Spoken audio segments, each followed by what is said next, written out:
नमस्कार है दोस्तों। आज की इस वीडियो में जो मैं आपको फ़ॉल्ट बताने जा रहा हूँ, मैक्सिमम चेन में जो भी बाइक की चेन होती है उसमें ऐसे फ़ॉल्ट आता है। कई बार आपने देखा होगा कि जब भी आप अपनी बाइक को राइड कर रहे हैं तो चेन के अंदर से आपको एक टक टक टक टक की साउंड आती रहती है। उस साउंड को हम बिना चेन स्प्रोकेट के चेंज करवाए किस तरह से दूर कर सकते हैं वो समझेंगे हम इस वीडियो में। तो 2 मिनट की वीडियो बनेगी, इसको वीडियो को पूरा देखिएगा ताकि आपको कंसेप्ट पूरा समझ आ सके। तो यहाँ पे आपको ये अभी फ्रंट गियर का चेन स्प्रोकेट का फ्रंट गियर दिखाई दे रहा है। पहले मैं यहाँ पे गियर डाल के थोड़ा सा बाइक को घुमाता हूँ तो यहाँ पे एक टक टक की साउंड आ रही है। आई थिंक वो आपको यहाँ पे सुनाई नहीं देगी।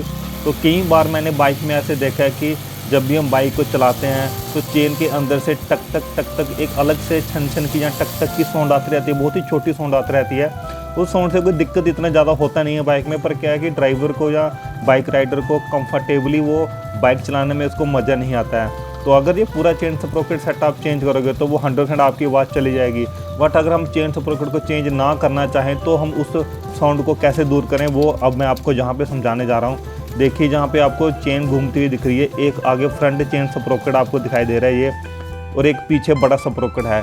ये वाला जो स्प्रोकेट है इसमें 2 स्क्रू हैं। इस 2 स्क्रू को खोलकर आपने कुछ नहीं करना है। इन 2 स्क्रू को खोल के यहाँ पे 2 स्प्रोकेट है, ये एक पीछे वाला बड़ा स्प्रोकेट है, उसको आपको छेड़ने की ज़रूरत नहीं है। मैंने पहले बता दिया अगर आप चेन सेट चेंज करेंगे पूरा तो आवाज़ 100% चले जाएगी। पर मैं आपको ये बताना चाहता हूँ कि जहाँ पर हम चेन सेट नहीं चेंज करें तो आपको ये फ्रंट वाला जो आपको गियर दिख रहा है ना, ये वाला, इस गियर के 2 स्क्रू को आपने खोलना है और इसी छोटी सी जो स्प्रोकेट है फ्रंट वाला, इसको घुमा के उल्टा करके डाल देना है। जी हाँ दोस्तों, इसको आपने खोलना है और इसको उल्टा करके लगा देना है। आपके अंदर जो टक टक की साउंड आ रही है वो 101% मैं गारंटी लेता हूँ कि वो साउंड कभी नहीं आएगी दोबारा। बिना चेन स्प्रोकेट चेंज किए मैं बता रहा हूँ, उसमें चेन स्प्रोकेट चेंज करने की ज़रूरत नहीं है। खाली इस गियर को निकाल के आपने 2 स्क्रू खोल के उल्टा करके डाल देना और बढ़िया से चेन को साफ़ कर देना, एकदम से चेन को क्लीन कर देना है। आपके चेन में जो टक टक की साउंड आ रही है वो साउंड बिल्कुल बंद हो जाएगी। ये प्रैक्टिकल करके ज़रूर देखें। जो आप छोटा सा काम आप खुद भी घर में कर सकते हैं, ज़रूरी नहीं इसके लिए मैकेनिक के पास जाना।